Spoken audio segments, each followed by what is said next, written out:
What is up guys, Wraec here with a new video, and today with a tier list for the Waves of Intrigue Season for the Dream Store.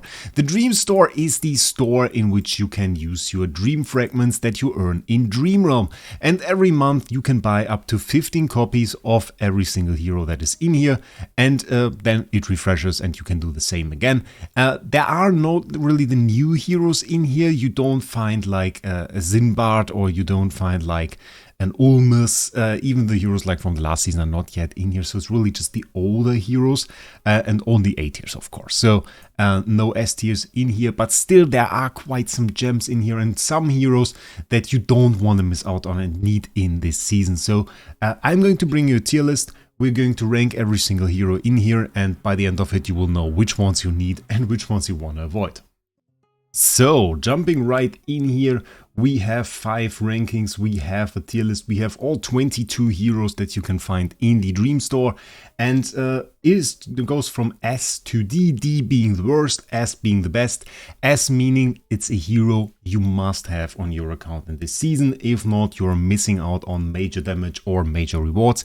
It is just for this season, Waves of Intrigue. For example, if we take Corrin, in this season, he's certainly in the S tier, no question about it. But for example, in the last season, he would have been A or maybe just B, just because he saw very limited play. I would probably have said A, tend towards the A, as he's still a strong hero. But this season, of course, with the Lightbearer team and everything, he is a top hero, so he goes to the S tier. And starting off with his skills, maybe he is used in the Lightbearer faction skill team together with Rowan regularly. If you want to check out on that, you can watch my Infinite Energy Rowan video. And in there, together with Alsa, he does major damage against bosses by making use of the Lightbearer faction skill, and therefore is one of the most potent damage dealers we have in this season, and definitely a hero you don't want to miss out on, and that you definitely want on your account in this season. Next on the list is honestly, it is quite insane. We start off with all the good heroes here. Next one, Arden. Arden is also spectacularly good hero. He is one of the heroes that is used most commonly in AFK stage clearing. He's still in PvP to this day, was from the beginning basically of the global server. He's a hero from the Valda faction. He can CC heroes.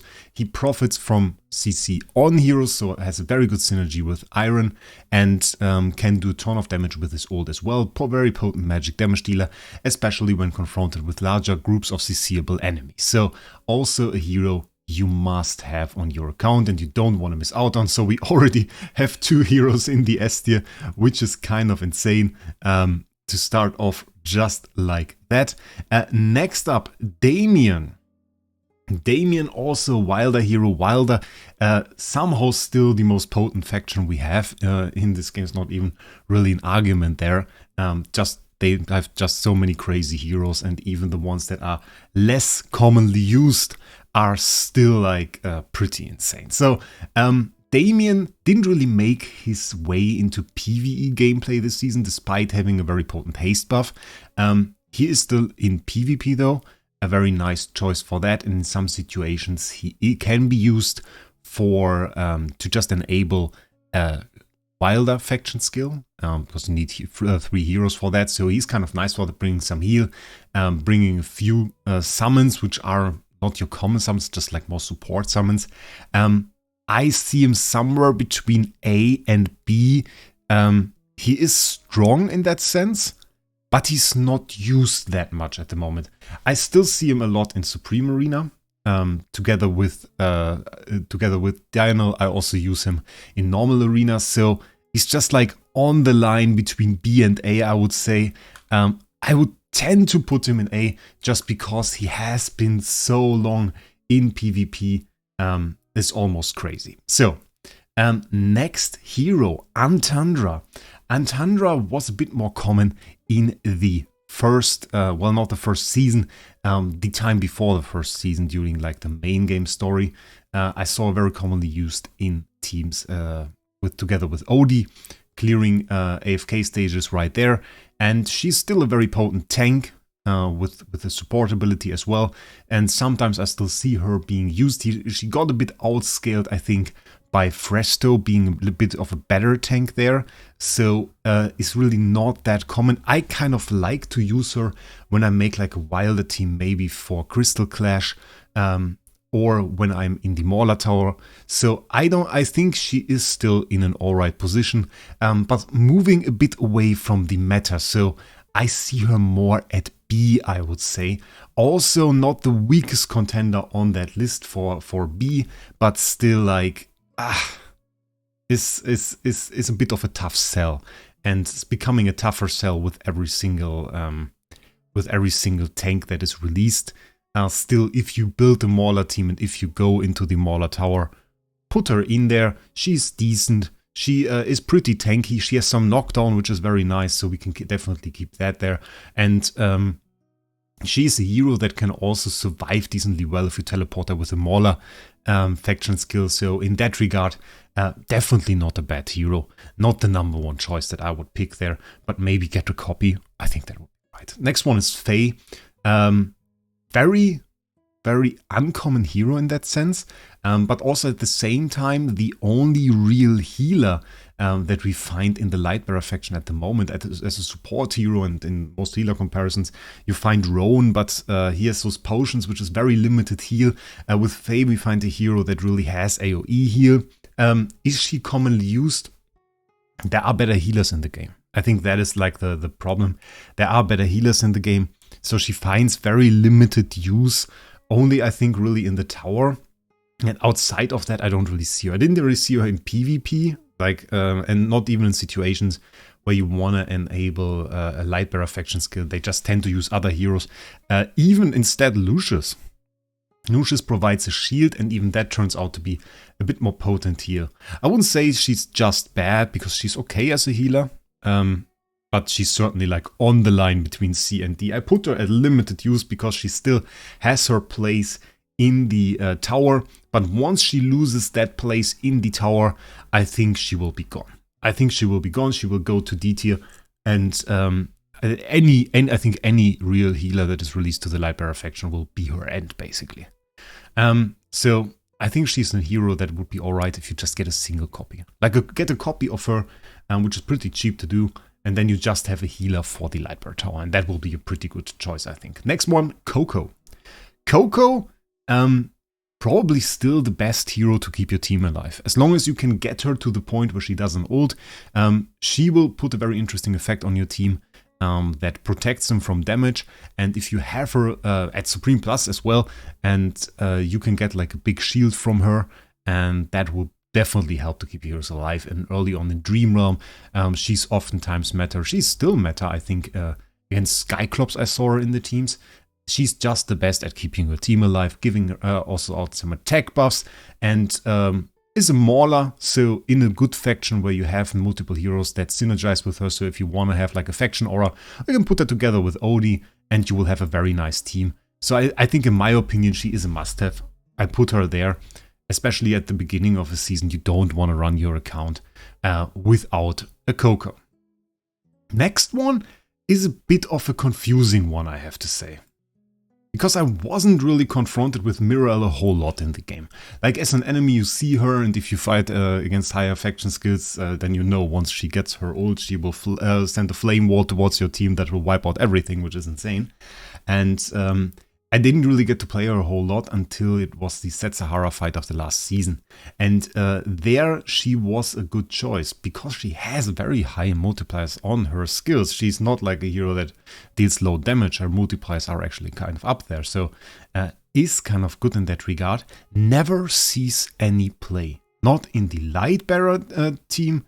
Not like in Lightbearer Tower. Not like in regular PvP teams. I have a tough time saying she's just bad because her kit is like good, but she's just not there, I think. So I would put her in really a D tier. I would put her at D tier. But once we have something like Set Sahara maybe coming back where you are relying on a lot of heroes from a single faction, keep her in mind, she can deal high magic damage. But just because we don't see any play, I would say I would put her to D. Even though maybe C would be still fair for her. I'm struggling a little bit because she can deal damage. She can deal damage. But it's just like out of range. Let's put her to C tier. Let's put her to C tier. I feel better putting her at C tier. If Faye is at C tier, she can be too. Lucius, not a bad hero. Surprisingly enough, our next contender, also from the Lightbearer faction, not a bad hero at all. Not super insane, but in terms of a tank, he is tanky, and he has this weird ult, which I didn't understand at the beginning, which can give like hero shields. But that can be surprisingly nasty. Can be surprisingly nasty, because it makes your heroes rather tanky. So in a way, and I already said it, he can replace Faye as a healer by just giving your heroes a shield and making them tanky that way. So it's kind of alright. I see him at a similar power level than Antandra actually. So B tier I think is very fair for him. Next up, Mirael. Mirael was pushed out of the meta by Lily May. I think we can say it like that. And then made a bit of a comeback in this season. So I would usually would have said, okay, she's a hero that is strong but is no longer meta, so probably will go to A. But in this season, I don't think so. We just saw her in the Lightbearer team against the Black Creeper boss. And the reason for that is you need strong heroes from the Lightbearer faction to activate the skill. And she certainly is that. She's one of the most potent true damage dealers, one of the most potent boss damage dealers that we have, and just got a wonderful skin. So actually, I'll put her at S. I will put her at S. I think she is still there, just for the combination we see with the Lightbearer heroes. Having her as another Lightbearer hero is pretty great. It's pretty great. Next up, Nero. Nero is a hero that has a very weird ability, very special ability, that allows one of your heroes basically to revive as kind of a ghost when they die the first time. I saw it sometimes being used on some stages in Dura's trial when he's like a buffed hero, and very rarely on the stages in the Graveborn tower. But I feel like in the Graveborn tower, we now have another strong choice with Nara, so that pushed him away a little bit. I think he's D tier, honestly. I think he's D tier, just not providing very much. No, just not providing very much at all at that point. So yeah. Salazar is not a support hero, he's a damage dealer, and he's actually quite decent. Does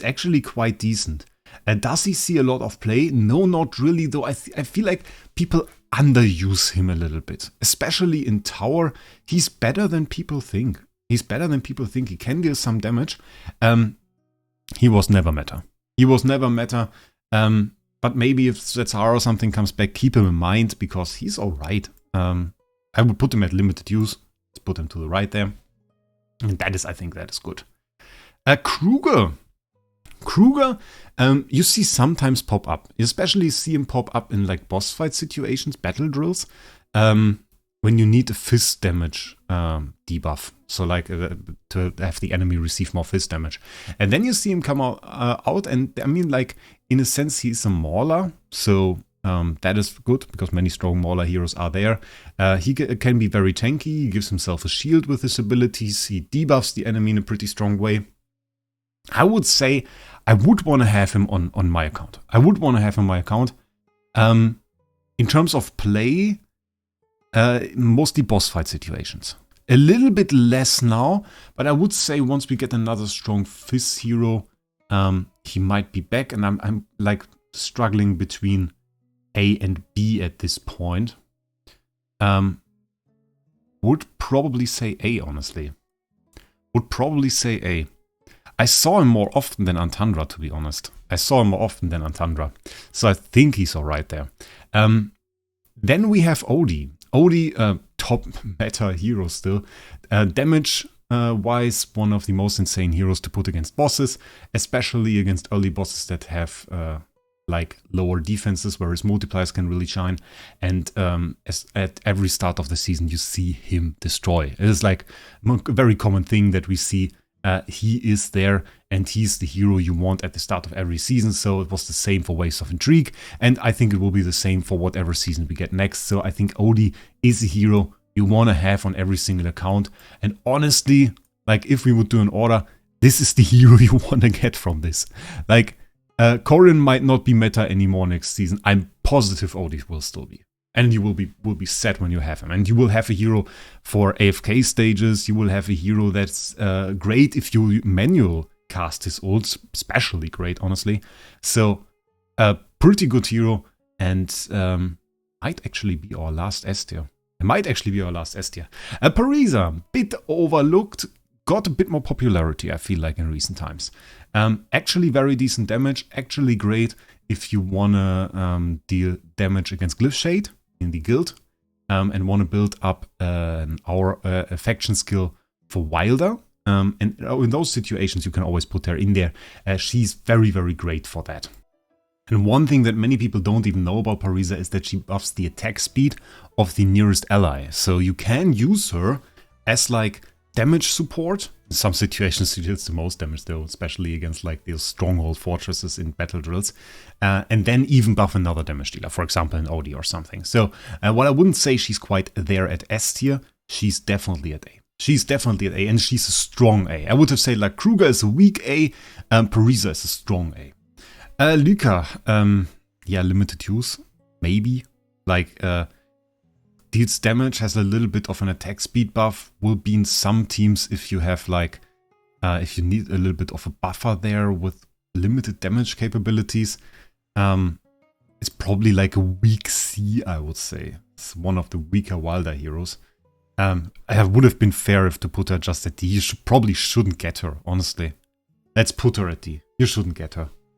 She has cool design though, that is I have to say. Khafra is probably the most known hero for being bad. People were memeing about Dumont, but like Khafra, is he even called Khafra? I always saw if called Kafka or Khafra. It's Khafra. People, he's used for nothing. He's just straight up bad. The only thing that he's used for is being an enemy in PvE, and there he destroys you if you're a little bit underleveled and does crazy damage. But other than that, it's just bad. Don't get him, you won't need him. Sandrana saw a big meta in Season 1, saw no meta in Season 2, and saw basically no use in Season 2 as well. There was a very limited amount of time where she was tested against the Plague Creeper to no success. Yeah, I wouldn't say she's bad. She's just not super strong at the moment, and maybe like on Salazar level, that is pretty fair. You don't really need them. Like, most of those heroes that we have in the bottom two tiers, you just don't need. From Faye, maybe get a copy, I would say. So then you're alright. As Seth is actually a good hero. If you fought him in AFK stages, you will know that he's actually a good hero, and is one of those heroes that are that can just absolutely destroy your team in a matter of seconds when they get to an ult. He's in PvP. If you build a mauler team, he's still a very nice choice because he can be so dangerous there. Overall, I wouldn't put him more at B just because he sees use in limited game modes. It's mostly a PvP hero in my opinion. Then we have our next hero, Sylvina. Sylvina also gets a skin this season, by the way. A pretty cool skin. And she's probably, can say it like that, she's the strongest Graveborn A tier at the moment. And she has very good pick capabilities in PvP. In Crystal Clash, I like to use her. That is like one of the heroes. I think in Crystal Clash, if you want to bring up the multiplier, you always notice which heroes are really good. Because there are some heroes that, if you want to use enough heroes that you like putting in your team. And Sylvina is like a hero where I think, okay, I'm using up one of my strong heroes now. When I put her in a team. So in that regard, she's pretty good. I would put her towards the stronger choices, but she just doesn't see too much use in PvE. She just doesn't see that much use against bosses or anything. And that is a pretty deciding point because we're talking about the Dream Store here. There are so limited A tier Graveborn that it is rather likely that you will have her in your wish list. Keep that in mind, you will have her in your wish list. You don't need to super upgrade her, so she will stay in that wish list for quite some time at the moment. Which means I will put her more at B. She would be like in between, but I just want to signalize that there is no really need to focus on her from the Dream Store, because you will have her in your wish list. Otherwise you're doing it a bit wrong. Walker was also memed on for being bad. I don't think he's that bad. I'm honest, I don't think he's that bad. I think he's actually a pretty decent hero, has some AoE stuns. He's like shooting his bullets, and that is stunning every hero that it hits for a short amount of time, but it's actually kind of nice. And he's used pretty commonly in the Lightbearer tower. Not a great boss damage dealer, not at all, but is used when you have limited heroes. I would put him at like limited use, just because you wouldn't see him in PvP, and you wouldn't put him in any of your AFK stage pushing team. When there are other heroes to decide, you just don't use him. And that is really the same for every hero we put at the C tier. There is better heroes, just than heroes that put more, that are better for your team. But in some stages, it's especially in the Lightbearer tower and in towers in general, it's good to put such a utility hero in there that provides a little bit of CC or just this particular buff, and makes it possible for you to survive a bit longer. Valen is the next hero. Valen sees no use. He just sees no use. No use at all. I haven't even seen him in any of the Legend Trial pushes. It's just not there. I would put him at just bad. He's not like a memed upon hero. Maybe we can put a little bit of an order in here from left to right. They are worse. Kafka is definitely the worst. I would say Luca is still a little bit better than Valen, and Kafka is the worst hero probably in the game even. And then we have Viperion. Hero that is underestimated by me for some time. Doesn't see too much play, but I also feel like he doesn't see too much play because people don't really know enough about him. Especially if you fight in AFK stages and you see like a stage and OD is the recommended team, or an OD team is the recommended team, and there is Viperion, it is surprisingly often that the Viperion is the enemy hero you want to target first, because he deals the most damage. He has super cool animations. He's a super evil guy, by the way. If you can read up on that, that's also a thing. Is he decent? I think he's between B and C. That is just what I think. And I see him like as a little bit stronger as most of the heroes on this list. I don't see a need to get him early on. So like, while he is a pretty decent hero in that sense, he just doesn't see play too much. And I would like to see some more Viperion teams just because of the cool animations. But yeah, that is really currently not happening. I think that's pretty fair, honestly, the tier list that we ended up with. I think that's pretty fair. Like, definitely get Odie. Odie is like, that is the #1 hero you want to focus on. Get this guy to Supreme Plus, I'll be honest with you. Get him to Supreme Plus. You will need him in every single season. You can use him in most AFK stages. He's insane. Get yourself an Arden, and if you manage to in this season, get yourself a Corrin. Keep in mind, Corrin and Mirael both are rather expensive, in that they are not that great until they hit Mythic Plus. So that makes them a little bit expensive. You can use Arden and Coco earlier. They profit from being higher level, but you can use them earlier as well. So having like at least a copy of Arden and at least a copy of Coco for the start is pretty important in my opinion. So that is something you should go first. And for Corrin and Mirael, yeah, you need more. You need more. The strong choices are a bit optional. Go for them when you feel the need for it, like for Parisa, if you do a Wilder team and you need this solid Wilder, she is definitely there. And I think B you shouldn't necessarily start with unless you are pretty solid on your S&A departments. And C, like, maybe get a single copy of Faye, and the rest of them is just super optional. I don't think you will reach the point when you need them anytime soon, and that's perfectly fine. So that is our tier list. I will put a link to this down in the description of this video. Put it at the bottom, just so people don't skip the video. Just download the tier list. You know how it works. I need some clicks. Also some subscribers. 70% of you guys are not subscribed to that channel. Isn't that crazy? Well, anyway, I thank you guys for watching. If you want to subscribe to the channel, it would make me very happy. And if you want more tier list content, tell me about it, because I never did a tier list before. That's the first tier list that I make. If you enjoyed that, and then definitely let me know, just because otherwise I don't know if I want to continue this. I'm never sure about tier lists, because they are a bit, if you just look at it without the video, it's just not very unclear.